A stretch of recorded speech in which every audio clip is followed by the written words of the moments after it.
My name is Hilda, and at 60 years old, I never imagined that my life could change so completely in a matter of minutes. For decades, I believed I understood the people closest to me. My husband Henry, the steady rock who had stood beside me through thick and thin, our sons, Richard and Damien, whose laughter and presence had filled our home with warmth, and Melissa, our daughter-in-law, who had entered our lives with a smile and charm that made it seem impossible to suspect any ill intent. But all of that illusion shattered in a single, terrifying instant, on a day that started like any other. The sun had just begun its descent, painting the sky with streaks of gold and rose, and Henry and I had decided to take our usual hike along the cliff trail overlooking the valley, a tradition we had held for years. We thought of the trail as a sanctuary, a quiet place where the worries of the world and the responsibilities of family life could melt away for a few hours. Birds chirped in the trees lining the path, a gentle breeze brushed our faces, and for a brief moment, the world felt calm, predictable, and safe. That feeling, as I would soon discover, was nothing but a fragile illusion, as delicate and fleeting as the petals of the wildflowers that dotted the cliffside. We had reached a narrow ledge, the rocks jagged but solid beneath our feet, and I remember thinking how beautiful everything looked from that height. The way the sunlight glinted off the river winding through the valley, the trees casting long shadows over the ground below, the distant mountains standing tall like silent witnesses to our lives. I had just inhaled the crisp mountain air when a movement caught my eye. Melissa, who had joined us ostensibly to enjoy the scenery, was standing slightly behind, her expression unreadable. In that instant, before I could react, before I could even question the thought forming in my mind, she lunged. Her hands gripped mine and Henry's with an unrelenting force, and suddenly we were no longer standing on solid ground. Gravity took over, pulling us toward the edge with a speed that felt unreal. I screamed, a raw, terrified sound that tore from my throat, but it was swallowed by the roar of the wind. The world twisted, colors and shapes blending into a chaotic swirl, pain and fear mingling in every nerve ending. Rocks scraped against my body, each impact sending shockwaves of pain through my arms, legs, and torso. My heart pounded violently, every beat a desperate plea for survival. And then, amid the chaos, I heard Henry's voice, calm, controlled, yet carrying the weight of urgency and desperation, whispering into my ear, "Hilda, pretend we're dead." That single sentence became my lifeline. Every instinct screamed to fight, to move, to call out, but Henry's words anchored me, reminding me that our survival depended on silence, stillness, and cunning. As we slid down jagged rocks, our bodies battered and bruised, I clung to that advice, trusting that Henry's judgment was the difference between life and death. In those endless seconds, suspended between the inevitability of impact and the fragile hope of survival, the reality of what had just happened began to sink in. This was not an accident. This was not a random slip or a misstep on the trail. Melissa had acted deliberately, with purpose and calculation, and the shock that accompanied this realization was almost too much to bear. How could someone we had welcomed into our family with open arms, someone whose presence had been celebrated and embraced, commit such a violent and premeditated act? As my body struck the lower rocks, rolling and sliding down to a precarious ledge below, I realized that my life, our lives, were now hanging by a thread, suspended between death and the horrifying truth that the person we trusted most had become our executioner.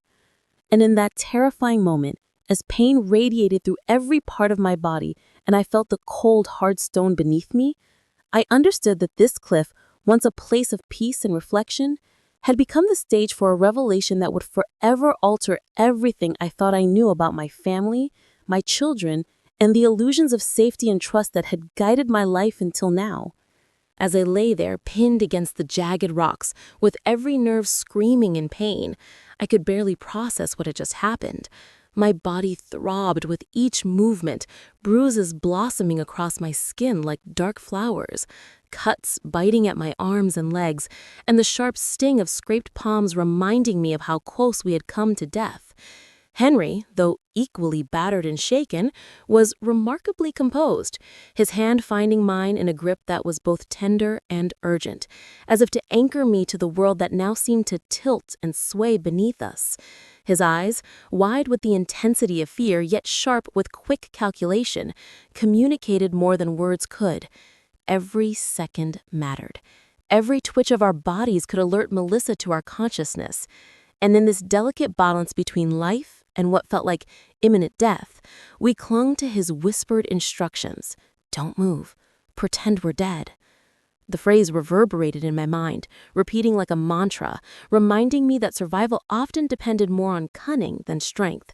The wind howled through the crevices, and leaves rustled ominously above us, creating a dissonant soundtrack to the chaos that had unfolded in mere moments. I could hear my own heartbeat pounding in my ears, matching the rhythm of a fear that felt like it might never subside.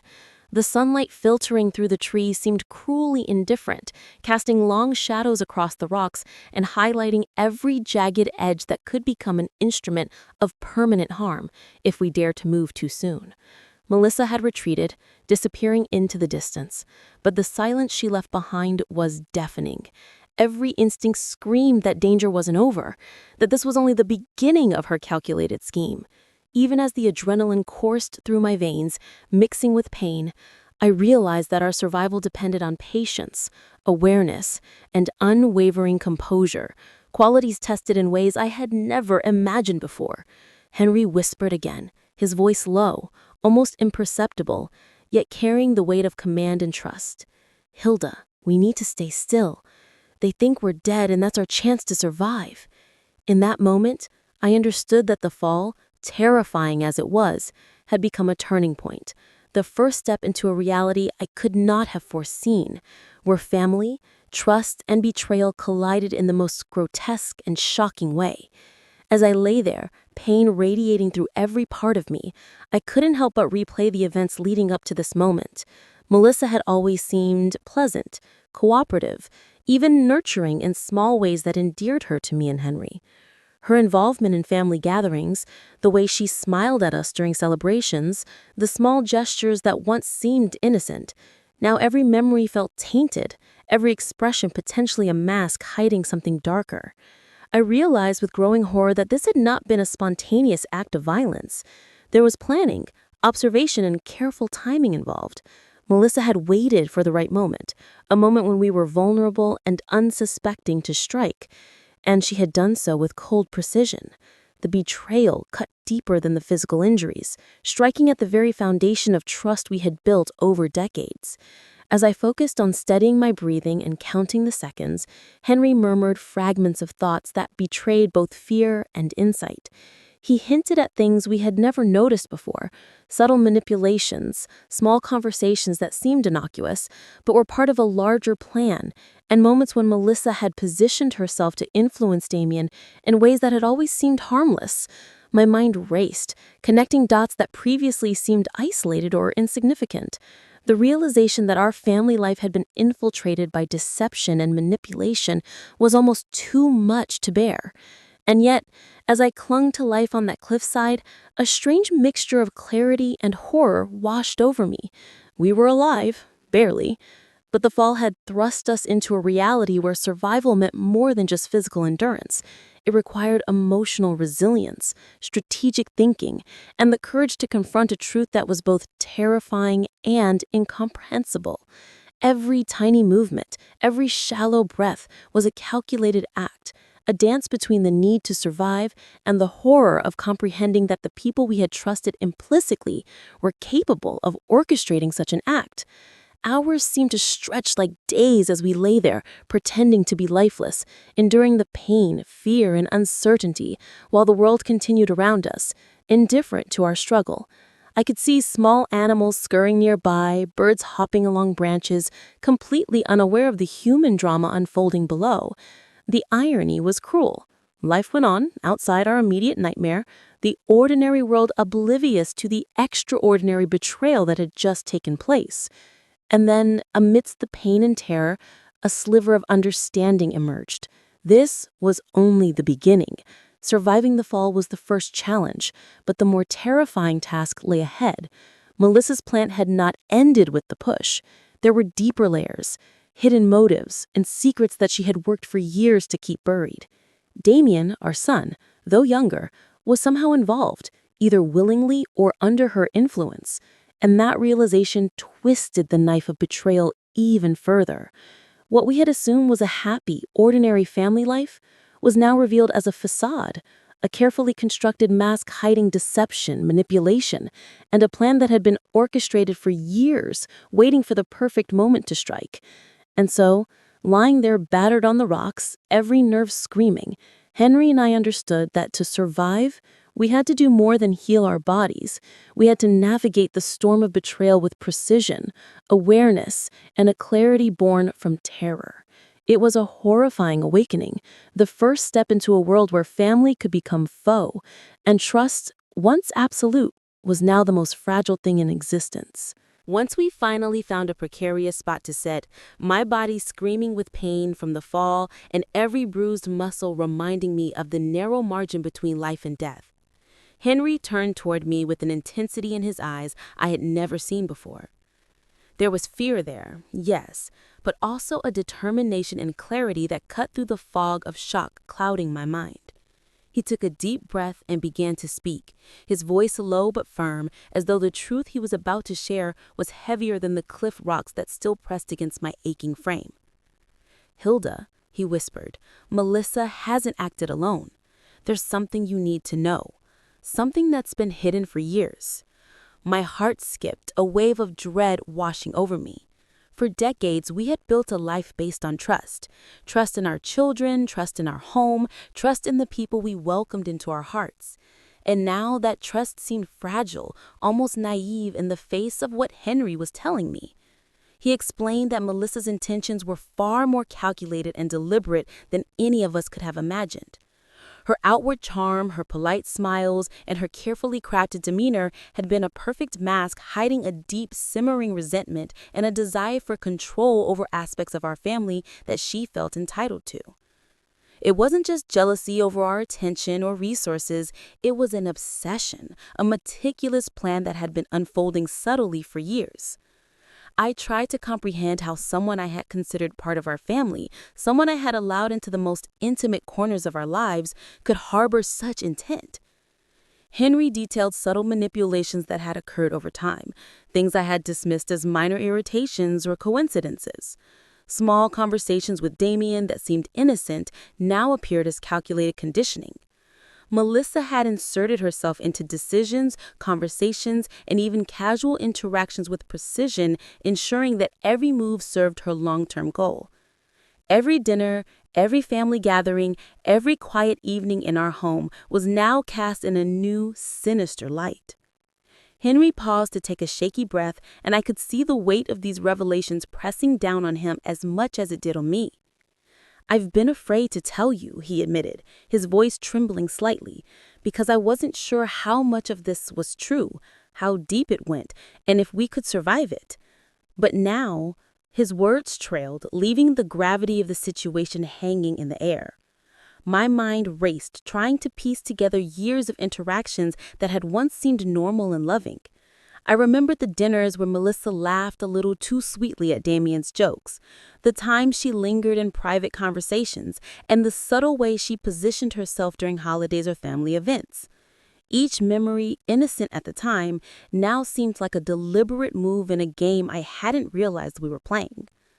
As Henry continued, he revealed that Melissa had been quietly building a narrative behind our backs, a story in which she controlled the perception of our family's finances, decisions, and even our son's loyalties. Damien, our son, though intelligent and well-intentioned, had been subtly influenced over the years, shaped to trust her over his own parents in ways that we could barely comprehend. The realization hit me like a thunderbolt. The daughter-in-law we had trusted and welcomed into our hearts had been manipulating not just Damien, but the entire dynamic of our family in order to isolate us and enact a plan that could have ended with our deaths. I felt nausea rise in my stomach, a physical manifestation of the shock and betrayal. How could I have been so blind? How could decades of love, trust, and shared life experience be overturned in a single moment, revealing a truth we were never prepared to face? Henry, sensing my disbelief, squeezed my hand. Hilda, I know this is terrifying, but we have to understand it fully if we're going to survive what comes next. And then he shared more, layer upon layer of information about Melissa's past actions, secret communications, financial manipulations, and long-standing grudges she had nurtured quietly. Everything suddenly made sense. The subtle arguments, the unexplained frustrations Damien had seemed to harbor, the tension in our home that we had attributed to ordinary family disagreements. It was all part of a hidden, methodical plot designed to control, silence, and ultimately eliminate us from her vision of what our family should be. My mind struggled to comprehend the enormity of it. Betrayal, I realized, was not just about actions, but about deception that manipulates perception, emotions, and trust over time. Melissa had been patient, calculating, and meticulous. The push off the cliff, terrifying as it had been, was only the culmination of years of psychological manipulation and careful planning. Damien's role in this was equally heartbreaking. My own son, who I had raised with love, had been influenced in ways that I could not fully comprehend, leaving him both complicit and trapped in Melissa's web. As I processed these truths, I realized that surviving the fall was only the beginning. The real challenge lay ahead, unraveling the lies, understanding the extent of Melissa's manipulations, and protecting ourselves from further attempts to control, deceive, or harm. Each revelation carried with it a new wave of horror, yet also a strange clarity. The pieces of the puzzle, once scattered and confusing, now formed a terrifying picture of intent, planning, and betrayal that stretched back for years. I could see now how carefully Melissa had studied our routines, observed our habits, and positioned herself to act at the perfect moment. The cliff was not chosen by chance. It was the final act in a performance that had been rehearsed in the shadows of our family life, invisible to us until it was almost too late. Henry's grip on my hand tightened as we shared a look of grim determination. Despite the horror, pain, and shock, a spark of resolve ignited within me. We had survived the fall, endured the betrayal, and now faced the daunting task of unconfronting a hidden truth that could have easily remained buried. But surviving, I realized, was not just about physical endurance. It required understanding, strategy, and the emotional fortitude to face a family member who had turned into a mortal threat. And as we sat there, bruised and battered on the cliffside, I made a silent vow that we would not let deceit, manipulation, or betrayal define our lives.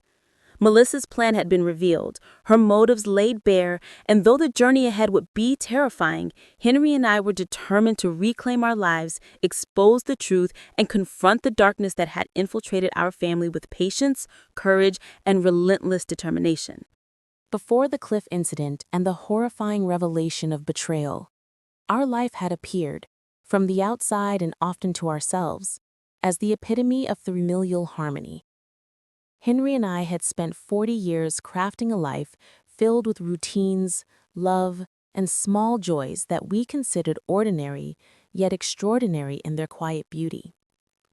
Our mornings began with the comforting ritual of coffee brewing in the kitchen, the smell filling the house as sunlight streamed through the windows, casting a warm glow over polished wooden furniture, some of it Henry's own handiwork. Richard and Damien would shuffle into the kitchen, rubbing their eyes, their laughter and chatter forming a lively symphony that set the tone for the day. The home was alive with the energy of ordinary life, the kind that feels stable, predictable, and safe. Henry's carpentry workshop was a sanctuary within the home, a place where he transformed raw wood into exquisite pieces of furniture. Watching him work was a daily lesson in patience, skill, and artistry. His hands, calloused yet precise, could turn a simple plank into something beautiful, something lasting. I often helped him in small ways, holding wood, sanding edges, or simply observing, and these shared moments were a testament to the teamwork and deep connection we had built over decades. Meanwhile, I dedicated myself to teaching at the local elementary school. Every afternoon, I returned home with stories about the children I taught, their struggles, triumphs, and quirks. And Henry and I would share these tales over dinner, laughing at the innocence of youth and marveling at the way life unfolded before us. Our home was not just a dwelling, it was a sanctuary of love, growth, and mutual support. Our family gatherings were vivid and warm. Sundays were reserved for church, followed by long, leisurely lunches at our oak dining table, a masterpiece carved by Henry's hands. Richard, our eldest, exuded joy and energy. He was the soul of the household, always ready to help his father in the workshop, to protect me from worry, and to fill the air with laughter that could lift even the heaviest of moods. Damien, though quieter and more reserved, offered a reflective, steady presence. He had always been thoughtful, a deep thinker, and I cherished the balance he brought to our family dynamic. Melissa had been introduced into this seemingly harmonious environment with smiles, charm, and a readiness to fit in. Initially, I had welcomed her as one more person to love, guide, and include. She participated in family dinners, shared laughs during holidays, and seemed genuinely invested in our collective happiness. In her presence, Damien's reserved nature seemed to soften, and I, as a mother, was pleased to see my son happy. Yet in hindsight, I can see how this facade masked intentions far darker than we could have imagined. What had appeared as normal interactions, laughter, and shared stories were in reality subtle manipulations orchestrated to weave a network of control and influence, ultimately culminating in the violence that would forever redefine our understanding of family. Beyond the daily routines and family gatherings, Henry and I had nurtured a vision of the future that we were excited to share together. Evenings were often spent on the porch, watching the stars emerge in the night sky, discussing our dreams for retirement, the places we longed to visit, and imagining grandchildren running through the halls of our home. We had painted vivid pictures of our future together. Small trips to the ocean, cozy vacations in quaint towns, and building a smaller, more manageable house once the boys had started families of their own. Every plan was made with love, anticipation, and the quiet confidence that our family was united in trust and care. This idyllic image, however, belied the creeping undercurrent of deception that Melissa had cultivated. Every smile, every affectionate gesture, and every subtle suggestion had been carefully engineered to achieve a goal we could not yet comprehend. Even the small arguments we occasionally dismissed as youthful rebellion or the natural friction of family life now appeared as strategic moves in a calculated plan. As I reflect on those years, I see the pattern of control she had woven. The way she guided Damien's decisions, subtly influenced our home life, and positioned herself as an indispensable part of our family structure. What had appeared as warmth and inclusion was in reality a foundation for betrayal. It is this contrast between the surface of perfection and the dark reality beneath that defines the gravity of what happened on that cliff. The life we built, the traditions we cherished, the moments of laughter and shared dreams were all used as a stage for manipulation. Melissa had patiently studied our behaviors, anticipated reactions, and chosen the exact moment to strike, ensuring that the trust we had built over decades became the weapon she wielded to nearly end our lives. Every memory now carries duality, a warm layer of nostalgia, intertwined with the cold shadow of deception. The oak table around which we shared Sunday meals, once a symbol of togetherness, now stands in my mind as a silent witness to the hidden tensions and orchestrated lies that had been carefully masked until the day she chose to reveal her true intentions. Yet, amidst the heartbreak and betrayal, I remember the genuine moments, the love and dedication we shared. Those memories, even now, are what sustain me, reminding me that while deception can hide in plain sight, the bonds of love and resilience, though tested, can endure and guide us through even the darkest revelations. Looking back, I now realize that Melissa's betrayal did not erupt suddenly on that cliff. It was a carefully nurtured undercurrent that had threaded itself through our lives for years, almost imperceptible at the time, masked by smiles, gestures of warmth, and the illusion of family harmony. At the time, I dismissed small incidents as inconsequential, normal disagreements, or the quirks of youth. Yet in hindsight, each of these seemingly trivial moments was a subtle signal, a foreshadowing of the darkness she had been quietly cultivating behind our backs. I remember the first time a seed of unease was planted in my mind. It was a Sunday afternoon, the sun streaming through the kitchen windows, birds singing outside, and the smell of Henry's carpentry wood mingling with the aroma of my freshly baked bread. Melissa had arrived early for lunch, smiling, carrying a dessert she had promised to make. On the surface, it seemed innocent, a simple act of kindness. But as the meal progressed, I noticed the way she would glance toward Damien with a mixture of expectation and subtle control, nudging conversations in directions that served her agenda. Damien, always reserved, had started deferring to her opinions on trivial matters, even when he had strong personal thoughts of his own. At the time, I told myself it was normal. Newlywed dynamics, influence, adjustment. But now, every word and glance in that moment reads like a calculated step in a long-term plan to control him, isolate him from our guidance, and eventually enlist his complicity in actions we could never have anticipated. Over the years, these small manipulations became patterns. Melissa would subtly challenge my authority in minor ways, questioning decisions that Henry and I had made for the household, or offering helpful suggestions that nudged our family routines in directions we did not consciously agree to. She was careful never to appear confrontational, instead framing her actions as concern, guidance, or harmless advice. Each instance was so minor that it barely registered as unusual, but over time, they accumulated into a broader picture of control and influence. Damien's behavior began to shift as well. My son, whom I had nurtured with love and guidance, began seeking Melissa's approval in ways that were disproportionate for his age and experience. Decisions that had once been collaborative or individually thoughtful now required her input, her silent consent.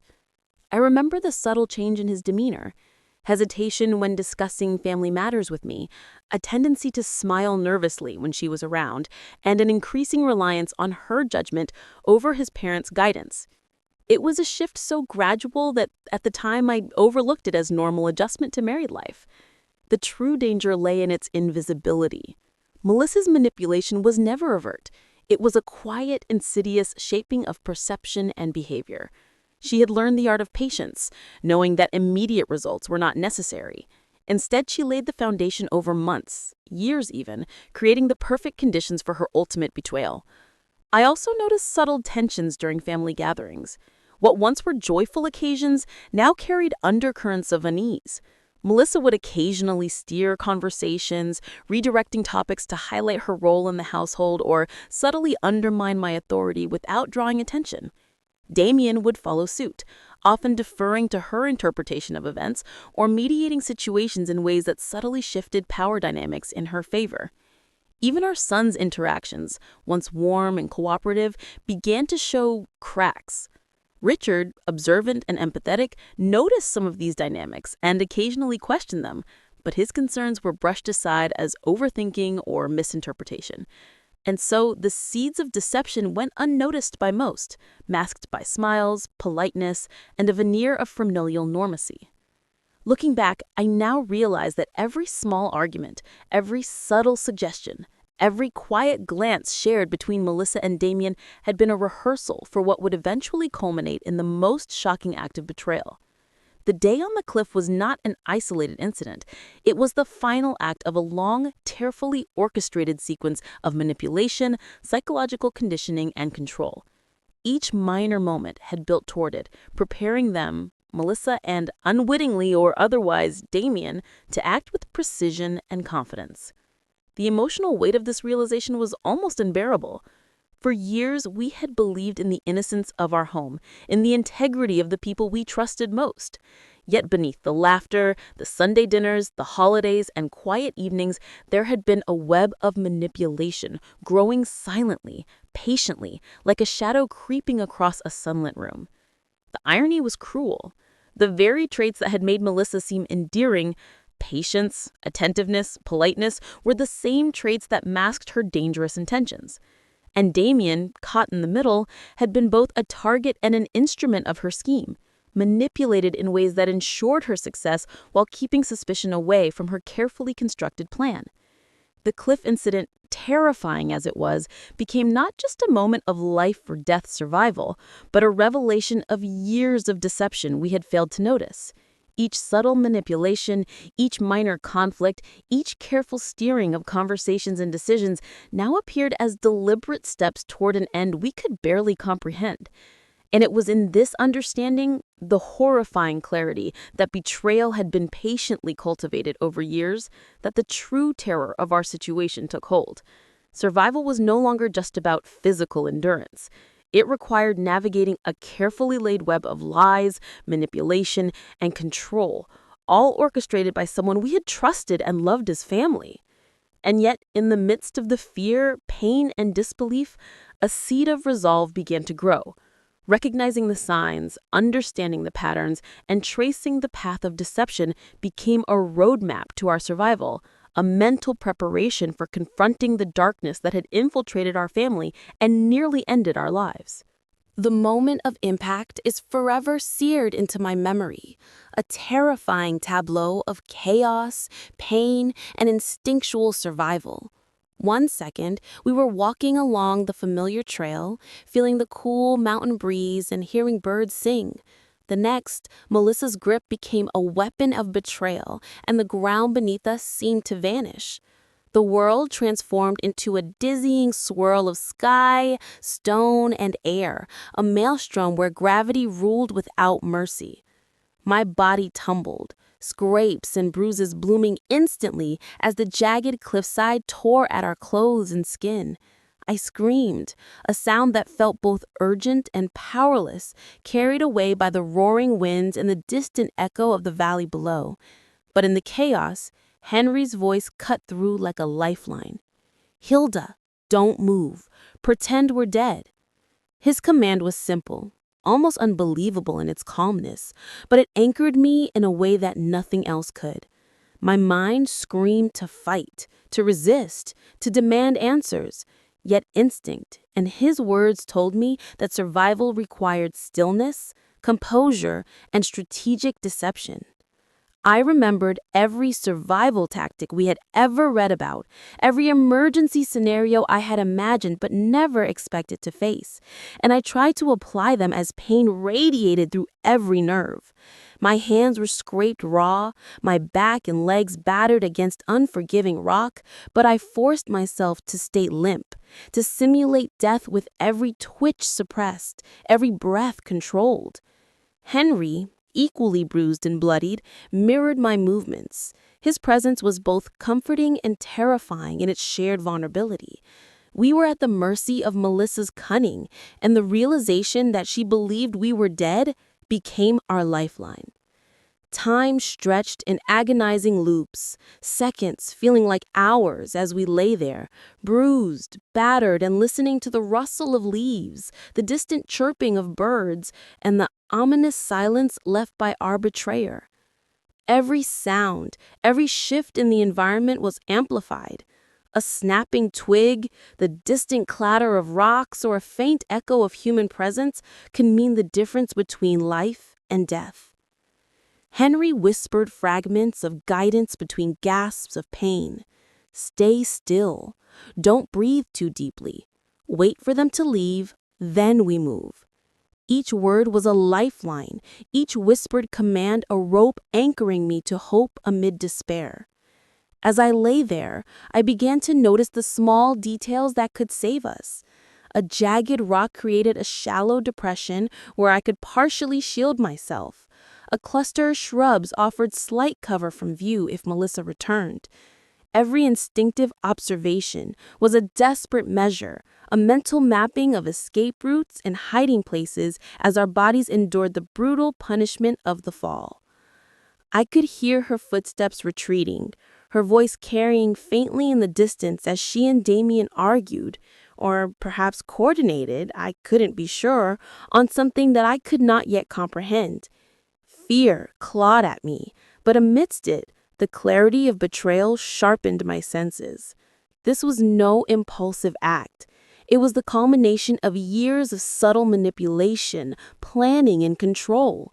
The physical danger was immediate, yes, but the psychological and emotional threat, the knowledge that a daughter-in-law we had trusted could engineer such violence, was equally paralyzing.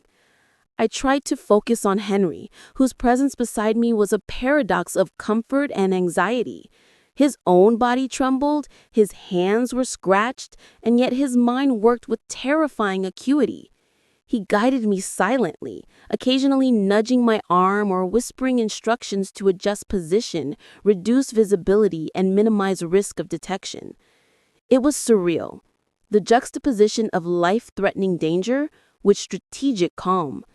Every instinct screamed to react, yet the secret to survival lay in restraint. Hours seemed to pass in a haze of agony, dread, and acute awareness. I counted breaths, monitored the smallest shifts in shadows, and listened to the cadence of footsteps fading further away. Each sound made my heart leap, yet every second also reinforced the reality of survival. We were alive because we had obeyed, stayed still, and trusted each other's instincts. The cliff, once a place of serene beauty and a routine hike, had transformed into a crucible of life, death, and revelation. The jagged rocks and narrow ledges were merciless in their punishment, yet they also offered small pockets of hope, spots where we could rest, partially shielded from sight, and gather the strength to endure. Pain radiated from every limb, yet each throb reminded me of the fragile thread of life we clung to. And then, amidst the fear and chaos, Henry revealed a critical insight. The fall, terrifying as it was only the first step in Melissa's plan. Her intention had not been merely to push us. It had been to observe our reactions, ensure our incapacitation, and leave us vulnerable for what would come next. The realization was chilling. Surviving the fall was not enough. We would need to navigate a web of deceit, anticipate further attempts at harm, and confront a family dynamic turned lethal. But yet, as terror and pain gripped me, there was a strange clarity. Each breath, each careful motion, and every strategic pause strengthened my resolve. The cliff incident was not just a physical trial. It was the beginning of an awakening, a forced confrontation with the hidden darkness within our family. And in that suspended moment of pain, fear, and survival, I began to understand the patterns, the manipulations, and the calculated nature of Melissa's betrayal. And it was in this understanding, this terrifying yet illuminating insight, that the first spark of determination ignited within me. We had survived the impossible, but now the real battle would begin. A battle not only for our lives, but for the truth, for justice, and for the reclamation of a family that had been weaponized against us. The cliff, once a backdrop for routine walks and moments of peace, had become a stage where deception, survival, and courage intersected, shaping the trajectory of the days, weeks, and months to come. And as I lay there, battered, exhausted, but alive, Henry's hand squeezed mine, a silent affirmation that together we would confront the darkness, expose the truth, and navigate the treacherous aftermath of betrayal with every ounce of resilience, intelligence, and unwavering determination that had carried us through 40 years together. When the chaos finally subsided and the adrenaline that had propelled us through the fall began to ebb, a heavy, suffocating stillness settled around us. The cliffside, once a place of serene routine and beauty, now loomed as a silent witness to our narrow escape. Pain radiated through every part of my body, my arms scraped and bleeding, my legs aching with every small movement, my back and shoulders bruised and battered by the jagged rocks we had collided with.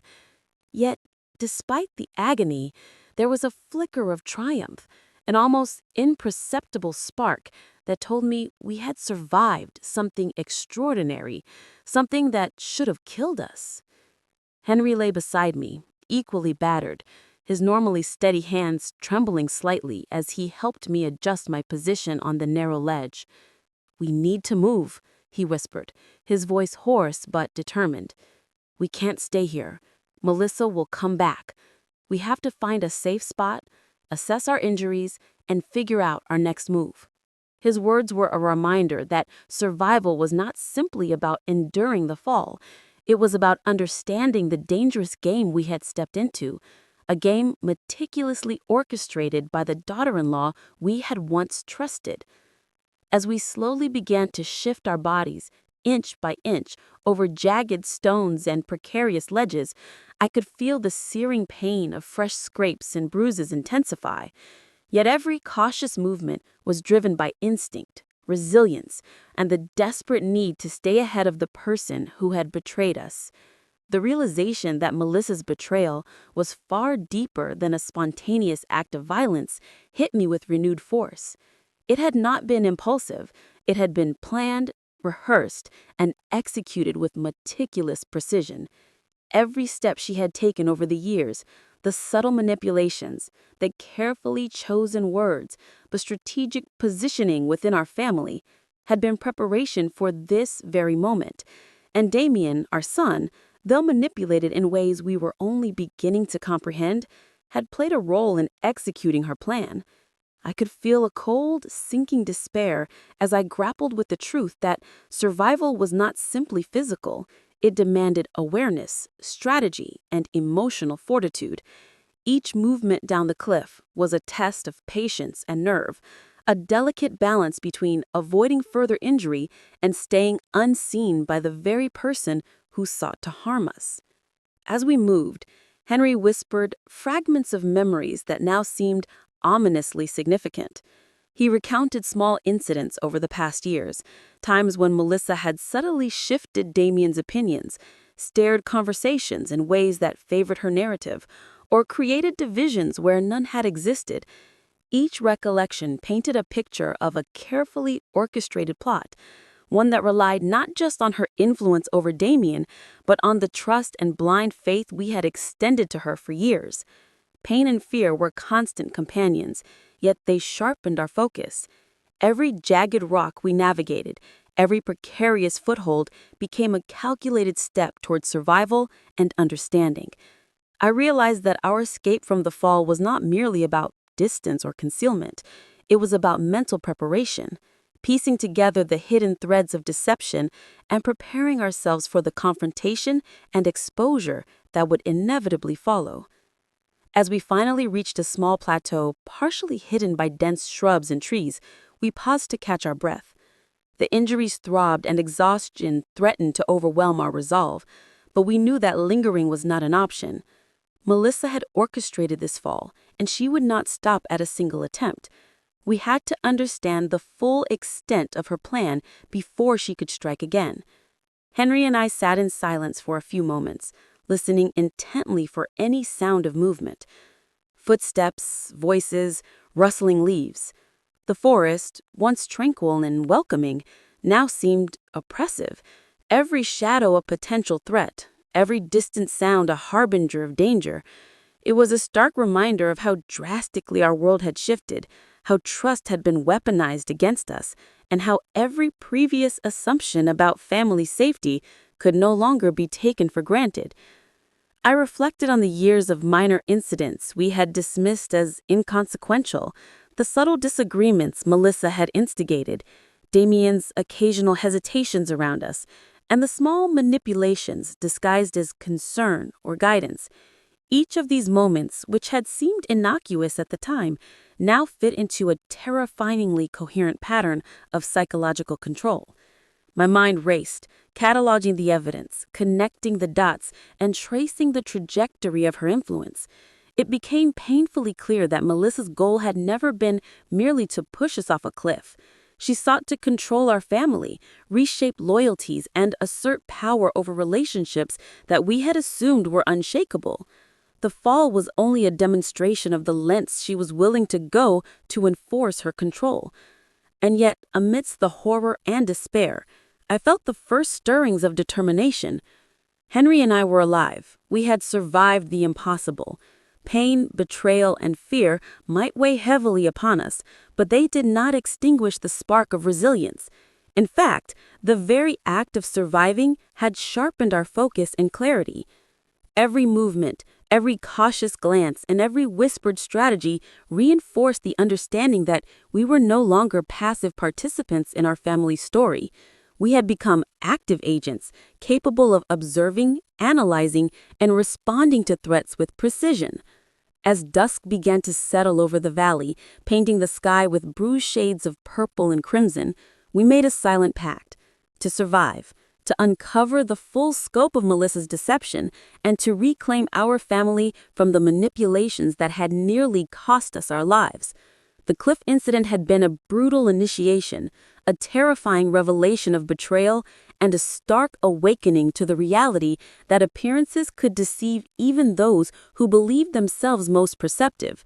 And in the quiet of that plateau, battered, exhausted, and bracing against the fading cold of the evening, Henry and I understood that our survival depended not only on physical endurance, but on the clarity, patience, and strategic thinking that would guide us through the dark days to come. We would endure, we would observe, we would survive, and we would confront the truth of the betrayal that had turned our family into a landscape of danger, deception, and near-fatal consequences. As dusk settled around the plateau, painting the trees in a gradient of muted shadows and deepening darkness, Henry and I finally allowed ourselves a brief moment of reflection. Pain radiated from every bruise and scrape, yet our minds were sharper than ever, analyzing every detail of Melissa's plan, every subtle clue we had missed over the years. What had seemed like small manipulations, tiny nudges, quiet suggestions, and seemingly innocent advice were now unmistakable pieces of a broader, meticulously constructed puzzle. Henry leaned against a rough tree trunk, breathing heavily, and whispered, "Hilda, we need to understand the full extent of what they've been planning. This isn't just about the cliff. This is about everything: our home, our finances, our family." The weight of his words settled on me like a stone. I realized with growing horror that Melissa had not acted impulsively. She had been calculating for years, laying the groundwork for the exact moment to strike. Damien, our son, had been ensnared in her plan as much by subtle influence as by genuine affection for her. His once steady demeanor had gradually shifted under her guidance, and decisions he had made independently were now clouded by her manipulation. I felt a mixture of sorrow and anger. Damien was still my son, yet the line between his free will and Melissa's control had blurred so thoroughly that I could barely recognize who he had become. Every detail Henry and I had observed over decades suddenly clicked into place. The arguments we had dismissed, the misunderstandings, and even moments of Damien appearing secretive or hesitant to share his thoughts, all were strands in a web Melissa had woven with patience and precision.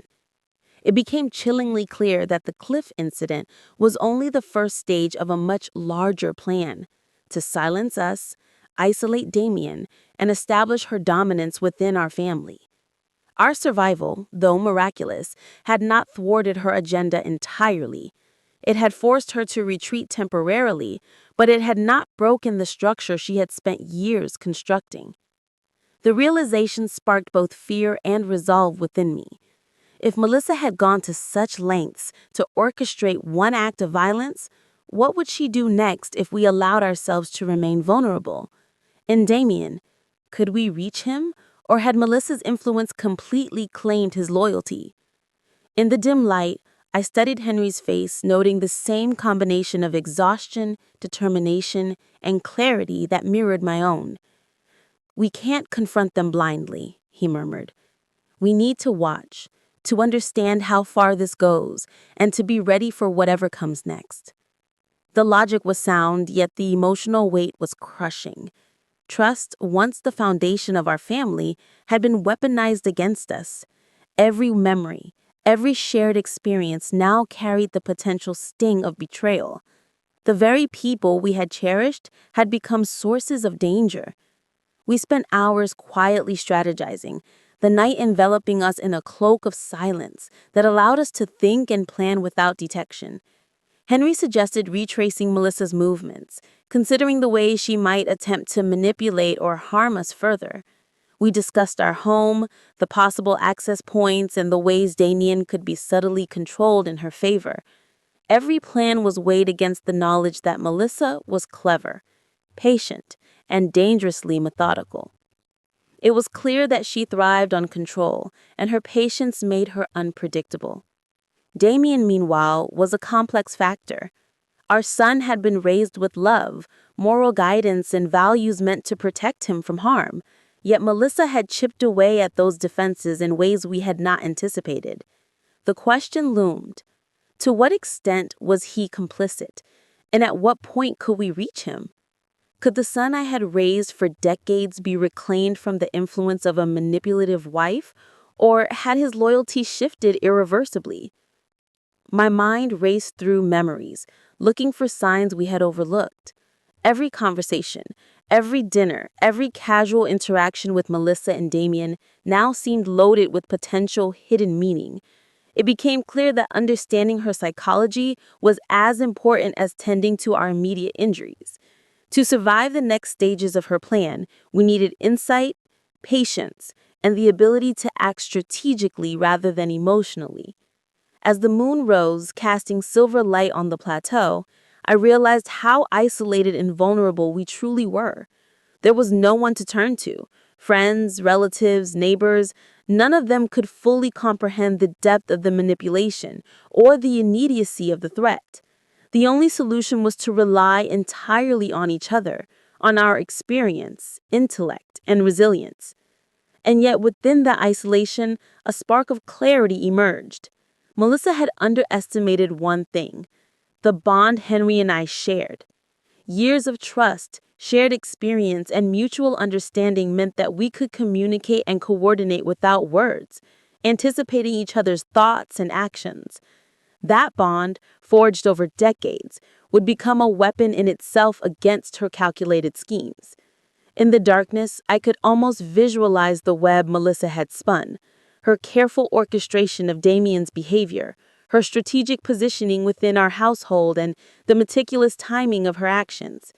It was terrifying in its sophistication, yet it also revealed patterns, weak points, and moments where we could intervene, predict, and counteract her moves. Each realization fueled my determination. We had survived the cliff. We had witnessed the truth of her intentions, and now, armed with the clarity of her long-term strategy, we could begin to reclaim control, step by step, without rushing into the trap she had prepared. The tension between fear and empowerment was sharp. We were battered, bleeding, and physically exhausted, yet mentally a fire had been lit, a desire to survive, to protect our family, and to confront the deception that had infiltrated every corner of our lives. In that quiet night, amidst the sounds of rustling leaves and distant nocturnal creatures, Henry and I made an unspoken promise to each other. We would not allow Melissa's plan to succeed. We would not allow the manipulation to continue unchecked. We would survive. Not just physically, but strategically, observing, understanding, and preparing for the day when truth and consequence would finally intersect with her calculated web. The cliff incident was terrifying, but it had also revealed a truth more powerful than fear. Clarity in the face of deception is a weapon. Resilience in the face of danger is armor, and the bond of shared experience can be stronger than even the most cunning of betrayals. And as we sat together, battered, bruised, but alive, I realized that the next chapter of our lives would not just be about survival. It would be about reclaiming our family, confronting the darkness that had crept silently into our lives, and ensuring that Melissa's carefully crafted control could no longer dictate the fate of those we loved. The first light of dawn painted the plateau in shades of soft orange and pink, offering a deceptive serenity that contrasted sharply with the chaos and terror of the previous day. Henry and I had spent the night in near silence, each of us listening intently for any sign of movement below, any hint that Melissa or Damien had returned. Every sound was analyzed: the rustle of leaves, the call of a distant bird, the soft whisper of wind through the trees, all became part of our careful surveillance. Pain and exhaustion were constants, yet our minds had sharpened to a razor's edge, focused entirely on the critical task ahead: survival and reclaiming control of our family. "Hilda," Henry whispered, his voice hoarse but determined, "we need to document everything, every manipulation, every lie, every action that Melissa has taken. If we're going to confront this, we must have evidence. Otherwise, it's her word against ours, and we've already seen how convincing she can be." The logic was simple, yet executing it was terrifying. We had to remain hidden, move cautiously, and observe without being seen while ensuring our injuries did not worsen. The plateau offered a vantage point, a temporary refuge where we could watch the house, the driveway, and the surrounding areas without drawing attention. Every familiar feature, the tree under which Damien and Melissa often walked, the side window where Melissa would peek to monitor us, the driveway where she parked her car with calculated precision, became a critical element in understanding her patterns. As we observed, I realized the depth of her planning. Melissa had established routines that were nearly imperceptible to anyone outside her immediate awareness. She monitored Damien subtly, guided his interactions with precision, and even manipulated small aspects of our home life to maintain the illusion of normalcy. And now, knowing the truth, every routine, every pattern, every calculated move became a tool for us to anticipate her next actions. Henry suggested we start taking mental notes, cataloging each detail: times of day when Melissa was likely to move around the house, subtle signals she gave Damien to influence his behavior, and the ways she manipulated situations to isolate us from support. Our observations became methodical, almost scientific. We took turns keeping watch while the other rested, sharing whispered insights that connected years of subtle manipulations into a coherent and terrifying map of her influence. Each revelation fueled both fear and determination. I realized how vulnerable we had been, yet the clarity of understanding also offered a path forward. Melissa's careful orchestration, once hidden in shadows, could now be anticipated, countered, and eventually exposed. As we documented the evidence mentally, I felt a surge of resolve. This was no longer just about survival. It was about reclaiming agency, protecting our family, and confronting a deception that had festered far too long. The first steps of revenge, though still tentative, were rooted in careful observation and strategy. We knew that impulsive action could be fatal. Melissa had demonstrated her cunning and patience, and any misstep on our part could trigger another attack. Instead, we focused on understanding, planning, and waiting for the precise moment when her own overconfidence might provide an opportunity. Damien's role complicated matters. He was still our son, yet his loyalty had been swayed by Melissa's manipulation. Reclaiming him without pushing him further under her influence required delicacy, strategy, and psychological insight. Henry and I spent hours reviewing past incidents, trying to identify moments where we could intervene subtly, redirect his trust back toward us, and undermine Melissa's control without provoking suspicion. Every thought, every movement, every whispered discussion between us became a rehearsal for confrontation. The plateau, though physically uncomfortable and isolated, provided a space for clarity, reflection, and planning.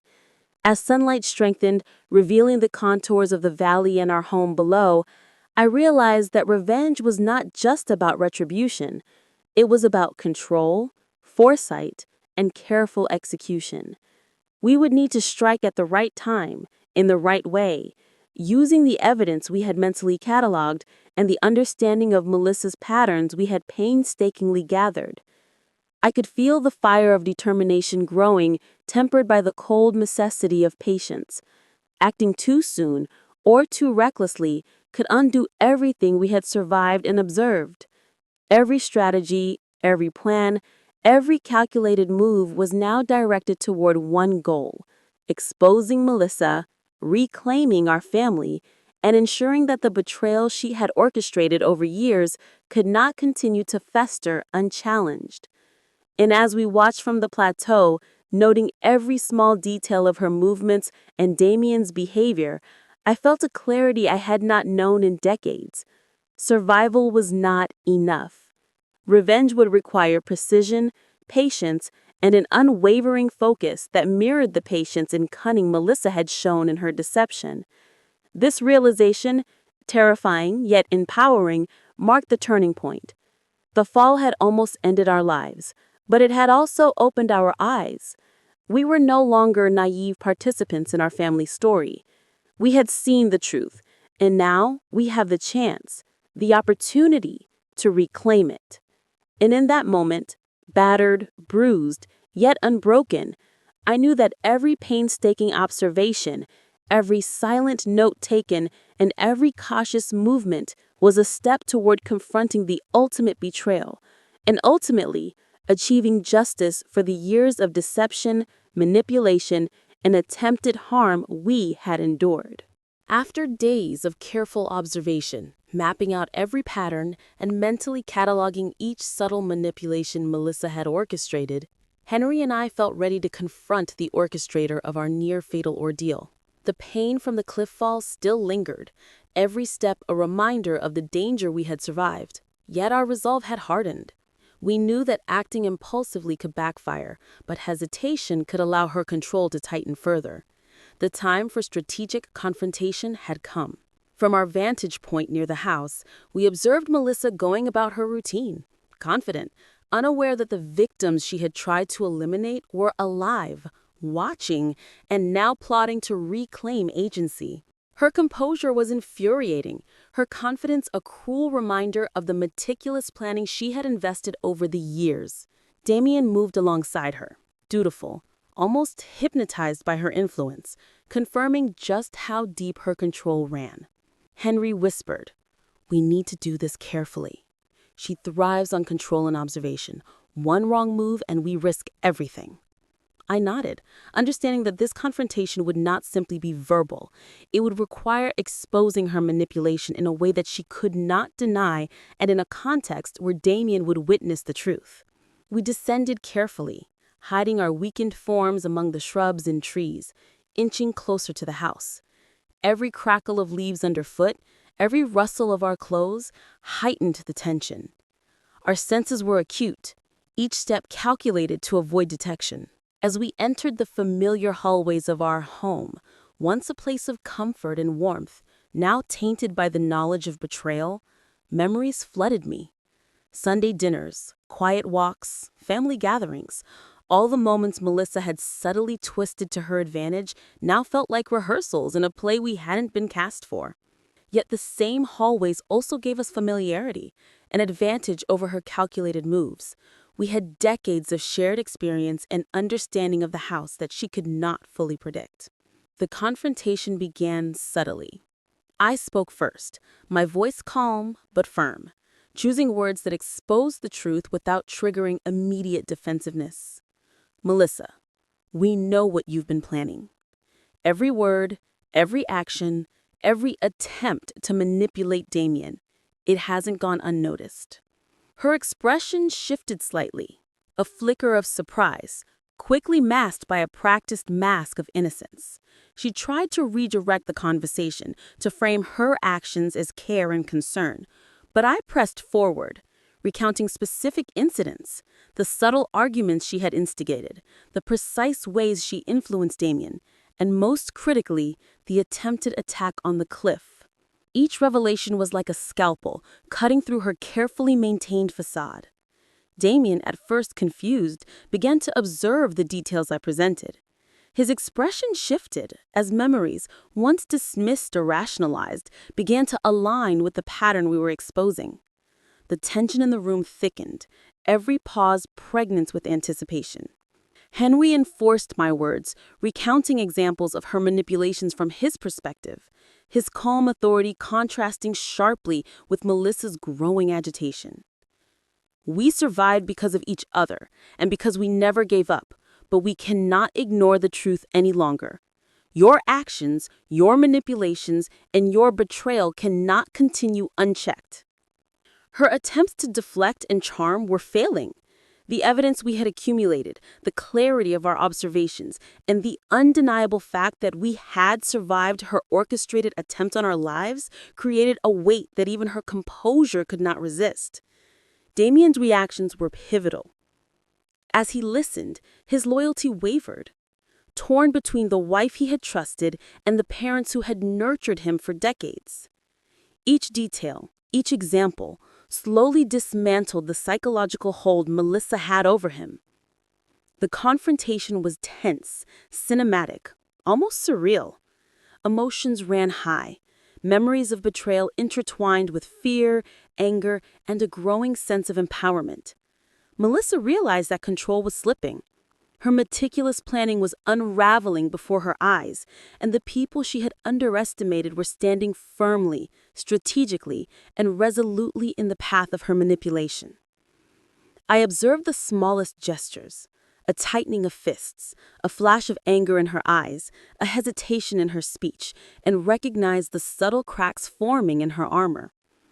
Every detail Henry and I had documented, every observation made from the plateau, became leverage in this confrontation. It was not only about exposing her, but ensuring that Damien could see the truth, that the deception he had been complicit in was revealed in stark clarity. And as the confrontation unfolded, a shift occurred. The tension, once entirely in Melissa's favor, began to tilt towards us. She was no longer the predator hidden in plain sight. Her actions were visible, her motives clear, and her power diminished in the presence of undeniable truth. By the end of the confrontation, the room that had once been a stage for deception became a crucible of revelation. The atmosphere was electric with suspense, fear, and the raw intensity of familial truth being confronted head-on. Damien, processing the layers of manipulation and deception, began to question the loyalties he had once assumed were absolute. Melissa, now stripped of her invisibility, was forced to confront the consequences of her actions, the precariousness of her carefully constructed control, and the undeniable reality that Henry and I had survived, observed, and strategically countered her plans. This confrontation marked a pivotal turning point. It was the first time the full scope of her deception had been unveiled in real time, and it set the stage for the final act, the unraveling of control, the reclamation of trust, and the ultimate resolution of a betrayal that had been carefully orchestrated for years. And in that moment, battered, bruised, and resolute, I realized that survival had only been the first victory. The exposure of truth, the awakening of Damien's awareness, and the demonstration of our unwavering resolve were the critical steps towards reclaiming our family and confronting the long shadow of manipulation Melissa had cast over our lives. The confrontation had reached a fever pitch, emotions raw and stakes impossibly high. Melissa's carefully constructed facade had shattered, leaving behind a mixture of anger, panic, and disbelief. Damien, once caught between loyalty to his wife and his parents, now saw the full truth, the manipulation, deceit, and the near-fatal danger we had survived. His eyes, wide with realization, reflected both horror and shame. He had been a pawn, unwittingly complicit, and now faced the undeniable consequences of her schemes. I could feel the tension in the room crackle, every heartbeat amplified by the fear of what might happen next. Yet amidst the chaos, a strange clarity emerged. Years of observation, careful planning, and the sheer will to survive had brought us to this moment. This was not just a confrontation, it was a turning point, a reclaiming of control over a life and family that had been held hostage by deception. Melissa, her composure gone, attempted feeble justifications. She tried to frame her actions as necessary, as protective, even as righteous. But Henry and I had anticipated every word, every argument, every manipulation tactic she could throw at us. Calmly, we dismantled each lie, each excuse, presenting the evidence we had painstakingly gathered, pointing out every instance of manipulation, every attempt to isolate Damien, and the brutal truth of the cliff incident, all in a voice steady despite our injuries and fatigue. Damien's realization grew with each word. His confusion turned to guilt, and his misplaced loyalty began to unravel. The son I had nurtured, loved, and guided for decades was awakening to the reality of manipulation that had ensnared him. I reached out to him gently, speaking not with anger, but with the authority and love only a parent could project. "Damien," I said, voice steady but laden with emotion, "you have been manipulated, yes, but you are still our son. You can choose to see the truth, to take responsibility, and to help us protect this family from further harm." He faltered, the weight of recognition pressing down on him. Tears welled in his eyes as he absorbed the truth, the reality of Melissa's schemes, and the gravity of what had almost destroyed us all. Melissa, on the other hand, grew desperate. Her calculated demeanor gave way to panic as she realized that her control was slipping beyond repair. Every move she had made, every subtle manipulation over years had been observed, cataloged, and countered in real time. The realization that we had survived the cliff, planned strategically, and now exposed her deception completely unraveled her plans. Henry, standing firm beside me, emphasized the gravity of the situation. We survived because of our understanding, patience, and resilience. "Melissa, your manipulation ends here. You cannot continue to control or harm this family." His words, calm but unyielding, resonated in the room with authority and finality. The climax of the confrontation came not with physical violence, but with psychological dominance. Melissa's schemes, painstakingly constructed over years, had been anticipated, observed, and methodically dismantled. Damien, now fully aware, no longer served as her instrument. He became a witness to the truth, a participant in the reclamation of our family. Silence followed, heavy and charged, as the room absorbed the weight of revelation. The aftermath was both painful and cathartic. Our injuries from the cliff reminded us of the fragility of life, yet our survival underscored the resilience and strength we had cultivated together. Trust, once fractured, began the slow process of rebuilding, guided by honesty, transparency, and the unwavering commitment of family bonds tested by betrayal. Melissa's presence, once dominating and manipulative, was now a shadow of its former power. Her tactics had failed, her control dissolved, and the realization that the family she tried to fracture was stronger than her deceit brought a strange sense of justice and closure. Damien, grappling with guilt and remorse, began the process of reconciliation. It was delicate, fraught with emotion, but it underscored the possibility of redemption even after manipulation and deception. For Henry and I, the experience reinforced the unbreakable nature of our bond. 40 years of marriage, nurtured by shared experiences, mutual respect, and love, had carried us through near death, betrayal, and the darkest recesses of human cunning. We had survived, observed, and reclaimed control, emerging stronger, wiser, and more vigilant.